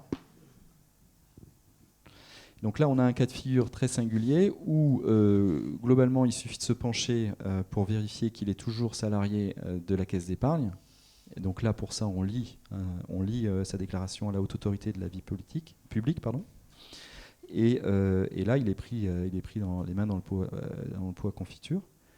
Et il est obligé de démissionner de son office, de nommer un homme, de casser toutes les délibes où il a participé, puisqu'il était jugé parti, de nommer un homme de paille, de faire revoter toutes les délibes. Donc il s'en sort parce que la vente va se faire. Elle était d'ailleurs peut-être légitime, j'en sais rien. Mais en tout cas, on ne pouvait pas faire tout et n'importe quoi. Il était dans un état d'impunité totale. La PQR, en l'occurrence la Voix du Nord, savait. Et ont été obligés d'en parler parce qu'on en a parlé. Et donc là, la première alerte, c'était un lanceur d'alerte. Quand vous venez sur un territoire comme Nantes, vous vous intéressez pas seulement aux acteurs de la seule ville ou de la seule métropole, c'est-à-dire vous vous intéressez aussi, j'en sais rien, à la région, au département, vous avez un regard large. Oui, on s'intéresse à tout ce qui est susceptible d'intéresser un habitant de la métropole. Donc on se fout des frontières administratives. S'il y a un truc fondamental qui se passe, je ne sais pas moi, à Saint-Jean-de-Mont, si c'est vraiment massif et que ça peut intéresser un lecteur nantais, eh ben on va le traiter. Donc tout ce qui est susceptible d'intéresser un habitant de la métropole. Et on a choisi ce périmètre métropolitain parce que comme on a publié peu, il faut que vous en ayez pour votre argent, même si c'est que 5 € par mois. C'est-à-dire que parfois, si le foot, ça ne vous intéresse pas, même si ce n'est pas le foot au sens strict, mais les coulisses du foot business, si les coulisses du foot business ne vous intéressent pas, ben vous allez passer une semaine sans avoir rien sous la dent. Donc si on avait un périmètre géographique très large, eh ben la récurrence d'articles susceptibles d'intéresser un lecteur nantais serait trop faible. Voilà. Ce qu'il faut peut-être expliquer, c'est que le lecteur qui paye un abonnement a accès à l'ensemble des informations et pas seulement celles de la zone qui l'intéresse, sur laquelle il vit. Exactement. Si vous avez la curiosité d'aller lire les enquêtes des autres villes, vous pourrez dérouler un menu, accéder aux autres enquêtes. Voilà. Si vous ne vous intéressez qu'à Nantes, vous vous contenterez de Nantes. On sait que la plupart des gens s'intéressent à ce qui se passe dans leur ville, donc c'est un plus. C'est un plus. Et vous faites un peu presque du benchmarking métropolitain, parce qu'il y a une enquête récurrente que vous faites, c'est les durées cumulées de mandat des grands élus de la région. Et là, le Nord se distingue. Alors, on s'est permis une petite insolence, c'est qu'on a fait un hit parade des cumulards dans le temps. Donc, on a pris les plus grands élus d'un département, et on a cumulé le nombre de mandats et le nombre d'années de mandat dans le temps. Donc le record. Gérard Bapt, hein, c'est ça? Alors, on l'a fait dans 3 départements. Le record absolu, c'est 114 années de mandat cumulés. C'est un sénateur. D'ailleurs, il va peut-être se représenter. C'est dans le Nord, c'est ça? C'est dans le Nord. Ouais. Gérard Bapt, c'est 109 années de mandat cumulé. Et là, c'est en Haute-Garonne, mais il a perdu. Il n'est plus député. Voilà. Oui, Jean-Pierre Branchereau, je représente un mouvement de lutte pour l'environnement au Conseil de développement, mais ce n'est pas le sens de ma question. Je m'interroge sur le choix des villes que vous avez fait et quelle est la logique qui est derrière. Je me dis, est-ce qu'il y a une logique économique? Après tout, pourquoi pas des grandes métropoles? Est-ce qu'il y a une logique politique? Pourquoi pas Juppé? Pourquoi pas Gaudin? Bon, ici, vous ne manquerez pas évidemment de thèmes. Je pense à Notre-Dame-des-Landes. Là, vous allez trouver certainement des... par exemple, un ancien préfet qui est passé justement chez Vinci. Sur Vinci, voilà, je cherchais, parce que j'hésite entre Bouygues et Fage. Bon, donc ici, donc, est-ce que vous avez aussi, j'imagine que vous avez fait une étude de marché. Par exemple, ici, il y a un petit journal qui s'appelle le MAP, le magazine des autres possibles. Alors, vous allez peut-être les fusiller, je ne sais pas. Ils n'ont pas les moyens de faire de l'investigation. Donc, je m'interrogeais sur le choix des villes. Hein. Oui. Pourquoi Lille, Lyon, Nantes, plus que Marseille et Bordeaux, quoi. Déjà, on ne va pas s'arrêter à ces 4 villes. Donc, le choix des villes, c'est plutôt le choix de l'ordre des villes. Le choix de l'ordre des villes est dû à des critères économiques avant tout, c'est-à-dire à un potentiel. Donc on regarde la taille de la ville, on a examiné le nombre de, on appelle ça dans le bon jargon INSEE, les cadres des fonctions métropolitaines, c'est-à-dire en gros tous les cadres de certains secteurs d'activité, plus les patrons de plus de 10 cadres publics et privés. Du coup, ça nous permet d'étalonner les métropoles et de voir celles qui ont du potentiel. Après, on a regardé la taille démographique, et puis on a regardé le niveau de la concurrence. Et puis on a regardé aussi les médias les villes où il n'y avait pas d'amis, parce qu'on est tous sur le même bateau. Et donc, par exemple, Marseille, il y a des gens qui s'appellent Marsactu, qui sont assez proches de ce qu'on veut faire. On ne va pas les embêter. Alors le MAP, à mon avis, il n'y a pas de problème. Hein. On ne va pas leur faire d'ombre. Ils sont sur un autre registre. La lettre à Lulu, on ne va pas lui faire d'ombre. Elle est sur son registre. Vous savez, quand vous regardez des artères commerçantes, vous vous rendez compte que tous les magasins qui vendent les mêmes produits sont dans la même rue. Hein. Donc il y a plus une émulation qu'un risque. Donc voilà la raison. Et Bordeaux, pourquoi pas Bordeaux pour l'instant Bordeaux, il y a plusieurs raisons. Déjà, il y a rue 89 Bordeaux qui sont plutôt des amis. Il n'y a pas de rue 89 Nantes. Nantes, c'est sur les pure players, il n'y a pas. À part des thématiques. Donc, il n'y a pas l'équivalent en général. Ça manque. Il y a 2 quotidiens qui sont chacun sur leur champ, qui sont en difficulté, comme toute la presse quotidienne régionale. Avec chacun leur spécificité, ça a sans doute tué l'émergence d'un média pure player généraliste. Donc, du coup, nous, on en profite. Voilà une des raisons. Alors, pourquoi pas Bordeaux ? Parce qu'il y a rue 89, parce que c'est une ville qu'on sent moins réactive. On pressent qu'il y a un potentiel supérieur à Nantes. Voilà. Mais Bordeaux, ce sera, si ça marche, ce sera 2018-2019. Hein.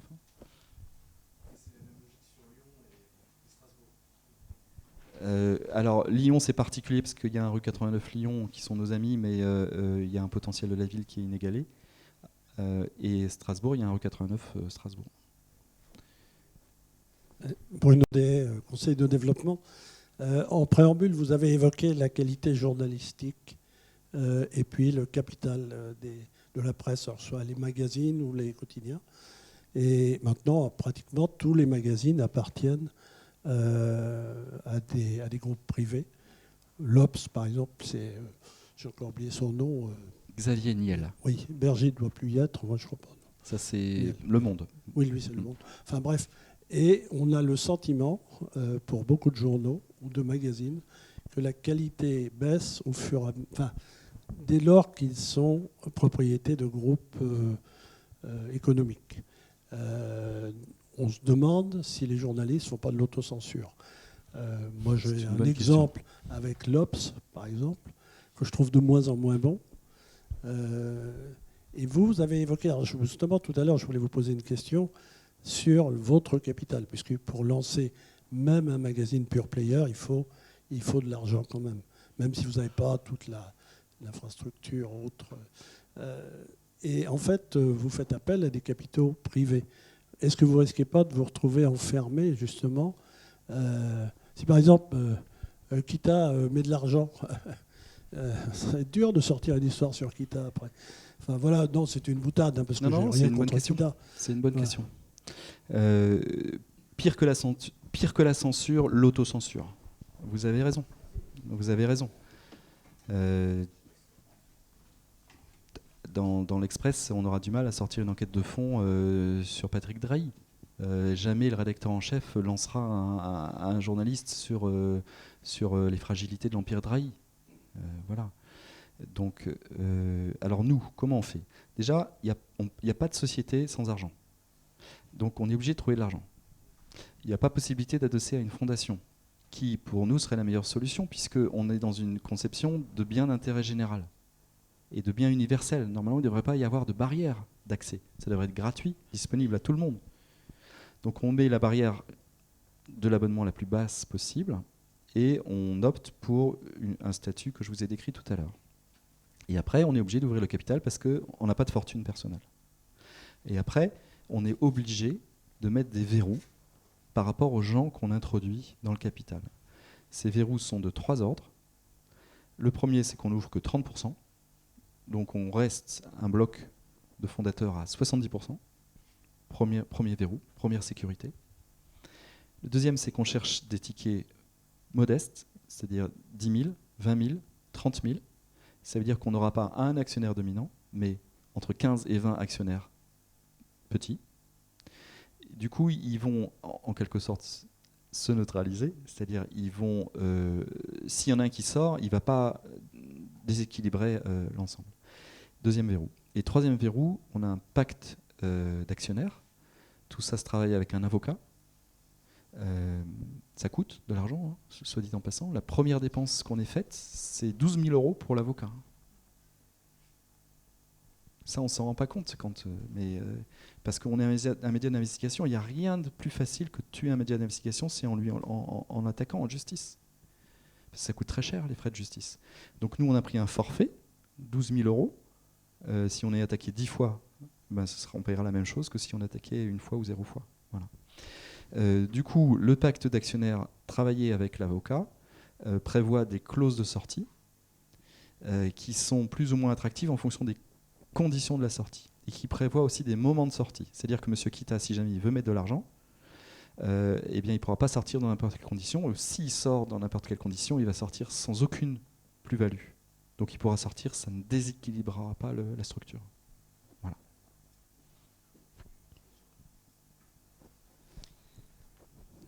Jean-Claude Charrier, Conseil de développement et Observatoire des médias. Je voulais vous interroger sur ce que j'estimerais 2 lignes éditoriales un peu différentes entre l'investigation et l'enquête. Vous avez dit l'investigation aujourd'hui, c'est ce qui marche. Et effectivement, on voit bien dans les grands médias que c'est tout à fait efficace. Cela étant, l'investigation, pour beaucoup de gens, c'est un peu une activité de police. Et dans l'investigation, on part avec une idée d'enquête, mais alors là je mets des guillemets, à charge. Alors que dans l'enquête, a priori, on y va pour détecter une vérité, mais on n'est pas forcément dans cette optique un peu policière, qui est celle aujourd'hui, effectivement, qui fait sans doute le succès d'un certain nombre de pure players, mais qui ne me paraît pas, dans un certain nombre de vos propos, ne pas être quelque chose que vous ne souhaitez pas. Enfin, donc, alors, question aussi subsidiaire, est-ce que dans le premier cas, l'investigation, en fait, c'est un public à ce moment-là qui politiquement est engagé, éventuellement d'un côté ou de l'autre, c'est-à-dire on ira chercher les gens qui cherchent des arguments par rapport à une position politique et qui, effectivement, trouveront là des éléments pour leur cause. Il n'y a pas beaucoup de codes éthiques dans notre profession, mais il y en a un qui dit que le journaliste ne doit pas confondre son métier avec celui de policier. Donc, on n'est pas policier. Et on est en revanche attentif aux informations qu'on nous glisse. Ces informations qu'on nous glisse, on essaye de les vérifier avec les moyens propres aux journalistes. C'est-à-dire on n'a pas de pouvoir d'investigation protégé par la justice.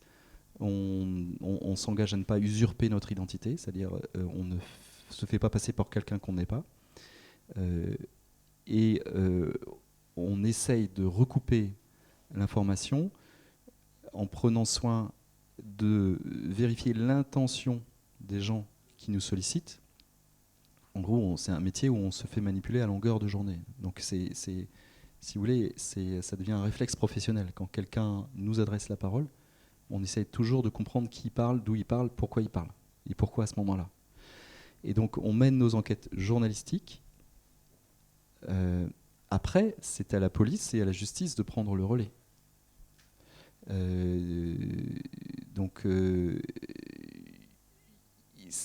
On ne va pas au-delà. Je ne sais pas si je réponds précisément à votre question. On ne va pas au-delà. Après, quand on est saisi par un homme politique, un élu, qui veut régler ses comptes, ça a été le cas pendant les législatives. Pendant les législatives, on avait des duels qui étaient très, très, très sévères. Évidemment, on avait de l'information d'un camp. Donc, on a pu sortir des informations d'un camp pourvu que le travail de vérification ait été fait. On a publié, ça a mis à mal un autre candidat qui donc s'est retrouvé en mauvaise posture. Quelque part, on a instauré une sorte de déséquilibre, mais on a traité les informations qui nous étaient revenues. Donc il y a un côté à la fois injuste, mais surtout aléatoire. On n'est pas là pour chercher l'équilibre parfait, parce qu'on n'y arrivera jamais. Ce qui compte, c'est que les informations publiées soient vraies. Donc là, j'ai en tête plusieurs cas de députés ou de candidats sur lesquels on a publié. Certains ont été élus, d'autres n'ont pas été élus. Il y en a un mais Yves en parlerait mieux que moi. C'est un jeune député macroniste ou candidat, 28 ans. Il est tout jeune, le gars. Il se lance en politique. Il est payé par papa et maman parce qu'il n'a pas d'argent. Ça coûte cher une campagne. Et sauf qu'il a un petit peu déconné, excusez-moi le terme. Quand il était plus jeune, en gros, il n'a pas payé toutes les cotisations sociales, etc. Bon, voilà. Donc il n'a pas été réglo. Nous, on est au courant de ça, on vérifie, on publie. Voilà, c'est des fautes vénielles. Et on lui donne la parole, évidemment. On respecte les règles, le contradictoire. Il est victime de la transparence. On est dans une ère de transparence absolue, qu'on peut contester. Mais ce n'est peut-être pas les journalistes qui allons à l'encontre de ça. Nous, quand on est au courant de quelque chose, qu'on estime qu'il y a un intérêt du public à être au courant, on publie. Voilà. C'était des fautes vénielles, on a quand même publié, on s'est posé la question et on y est allé en expliquant que globalement c'était pas dramatique, mais que l'ambiance était telle que il fallait le porter à la connaissance de tout le monde. Une autre question ? Ouais. Attendez, il y a deux. C'est une question très prosaïque en fait, juste sur la forme. C'est une question que se posent les fondateurs de médias souvent. Est-ce qu'on démarre comme ça, on fait du fond d'abord et ensuite on verra si sur la forme on change un peu le design, l'organisation d'un site. En l'occurrence, vous êtes un pure player. Est-ce que ça fait partie d'une réflexion qui a pris du temps de votre côté ? Vous vous êtes dit c'est quelque chose de secondaire et au contraire le fait de trop travailler sur la forme, ça va créer des soupçons de voilà. Comment vous avez réfléchi autour ? Nous, on est des journalistes de presse écrite, donc on a une culture très presse écrite. On sait qu'on est trop classique dans la façon dont on propose l'information. Par exemple, ça a été évoqué tout à l'heure, on n'a pas de vidéo. La vidéo, c'est un format qui fonctionne très bien parce que c'est facile. Et donc les gens aiment regarder les vidéos pédagogiques.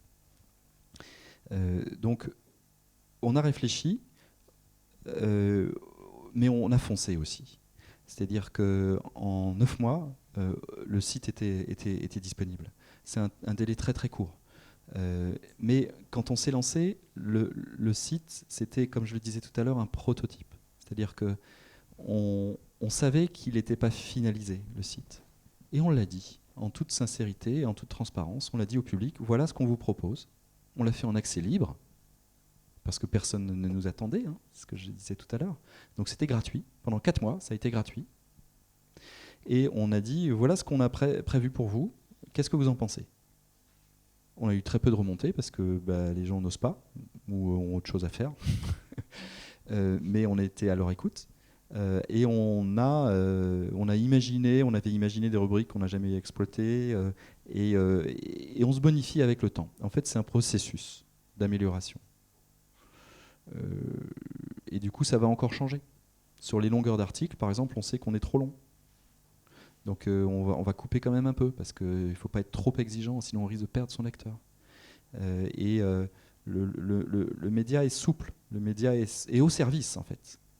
Donc voilà, si on nous dit régulièrement que le ton n'y va pas, on va travailler le ton. Quel est le degré de connivence?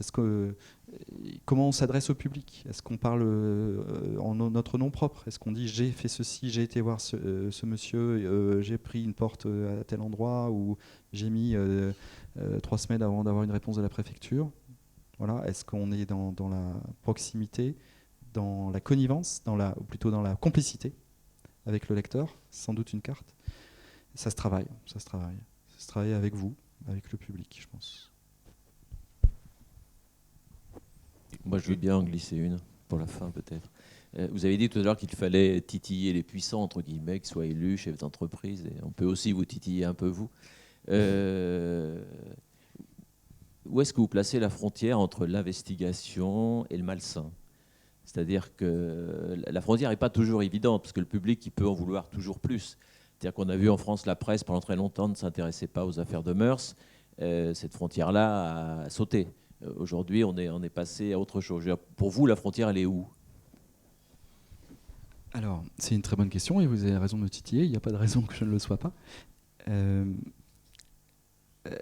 L'intention, c'est-à-dire pourquoi on écrit, à quoi ça va servir, en quoi est-ce que le public va sortir éclairé, ça, c'est une boussole. Après, il y a la vie privée. Tout à l'heure, je vous ai parlé de Serge Dorny qui allait voir ses maîtresses aux Pays-Baltes. Je ne l'aurais jamais écrit. On ne l'aurait jamais écrit. Hein, on en parle parce qu'on est en petit comité, et voilà. Mais c'est-à-dire qu'il y a atteinte à la vie privée, ça c'est une autre boussole. C'est-à-dire à partir de quand? Donc il y a des informations qu'on ne publie pas. Le public veut toujours plus, toujours plus, toujours plus. C'est à nous de filtrer. Nous, les professionnels de l'info, à filtrer les choses. Alors après, chacun a une relation différente aux infos. Pour certains, ce sera trop. Pour d'autres, pas assez. Et je vous garantis que parfois, on est poussé par des gens qui disent « mais je vous ai donné telle info, pourquoi vous ne la publiez pas ?»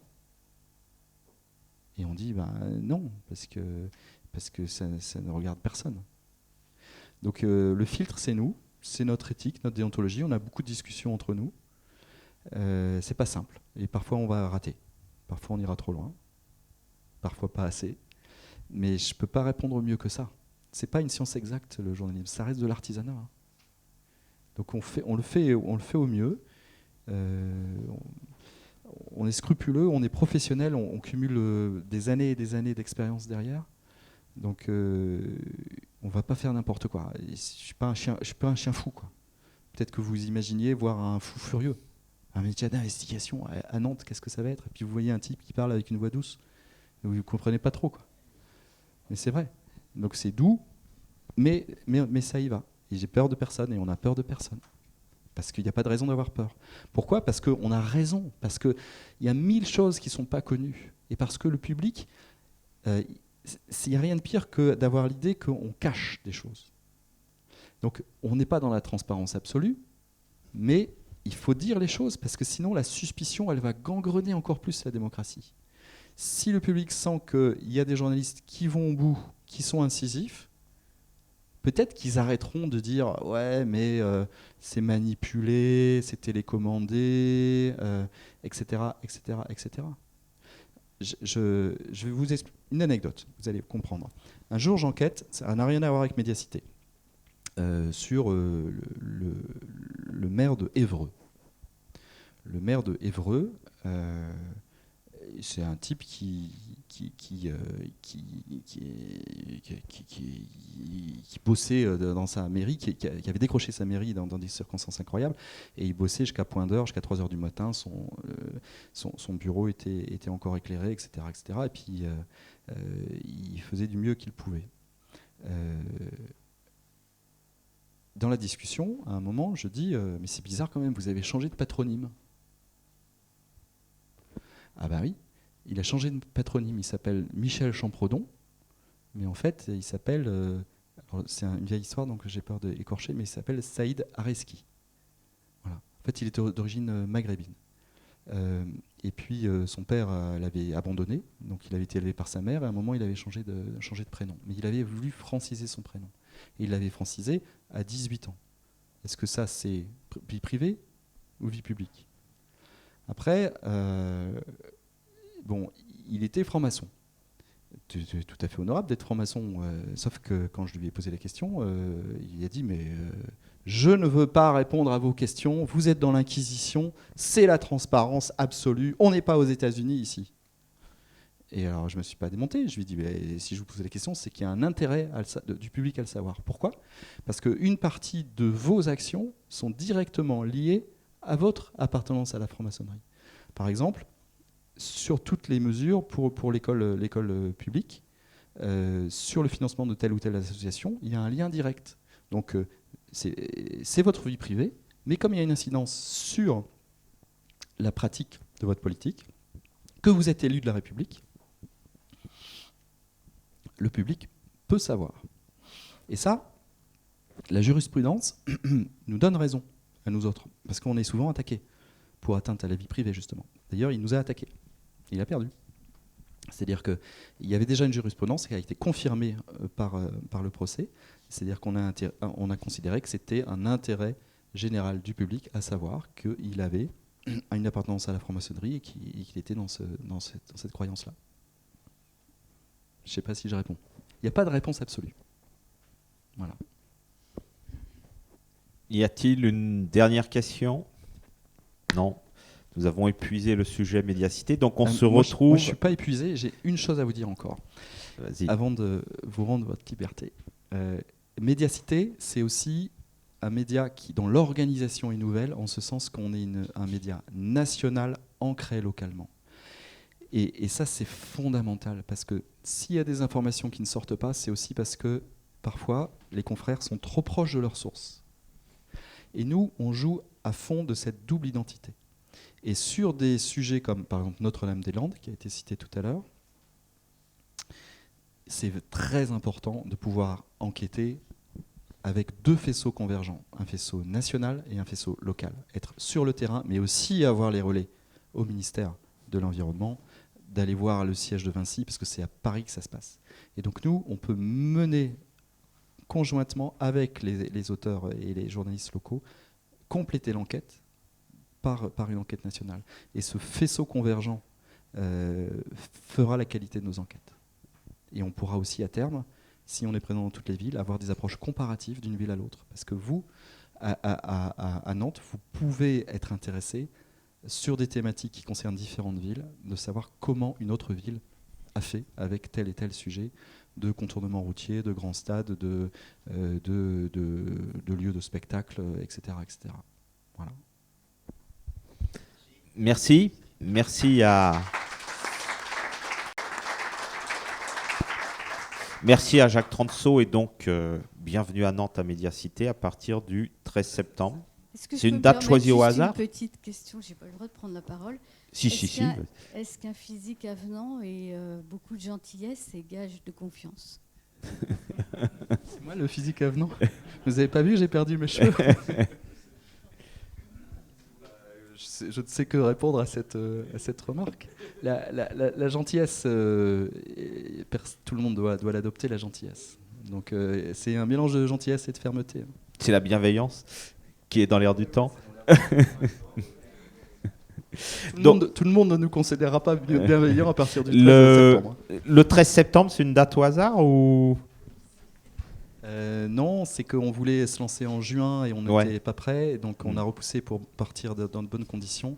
Et puis chaque jour, en fait, on est présent sur 4 villes, et donc chaque ville a un jour de sortie, parce que sinon on a un jour où c'est insupportable, c'est-à-dire il y a trop de choses. Donc on étale D'accord. la parution. Donc vous, c'est le mercredi. Ouais. Alors merci, c'était donc le dernier rendez-vous de Place Publique pour cette saison. Pour information, si vous ne le savez pas encore, Place Publique dans sa nouvelle formule est sorti il y a quelques jours avec un dossier consacré aux relations de la Basse-Loire, de l'Estuaire et les États-Unis, profitant du centenaire de l'arrivée des Boys américains à Saint-Nazaire en juin 1917. Et vous avez en couverture un dessin que vous ne reverrez plus. C'est un dessin inédit de Jacques Vacher, le surréaliste nantais, qui a été exhumé récemment d'archives familiales et qui a été acheté encore récemment par un collectionneur privé. Et donc on a juste eu le temps de le soutirer pour le mettre à la une, mais qui est un très beau dessin en couleur de Jacques Vacher qui date de juin 1917. Voilà, donc un dossier avec une très riche iconographie et des images inédites et inconnues. On se retrouvera, là je vais me tourner vers Gabriel, on se retrouve donc le 4 octobre maintenant pour un rendez-vous avec François-Xavier Albouy qui nous parlera du prix d'un homme. Est-ce que la vie d'un homme, combien ça vaut, est-ce qu'on peut la quantifier? Et donc ça c'est un rendez-vous le 4 octobre, puis après on a toute une série d'autres rendez-vous, dont un à Saint-Nazaire a priori fin novembre. Voilà, merci, bonne fin de journée, et puis donc rendez-vous avec Médiacité le 13 septembre à Nantes. Merci.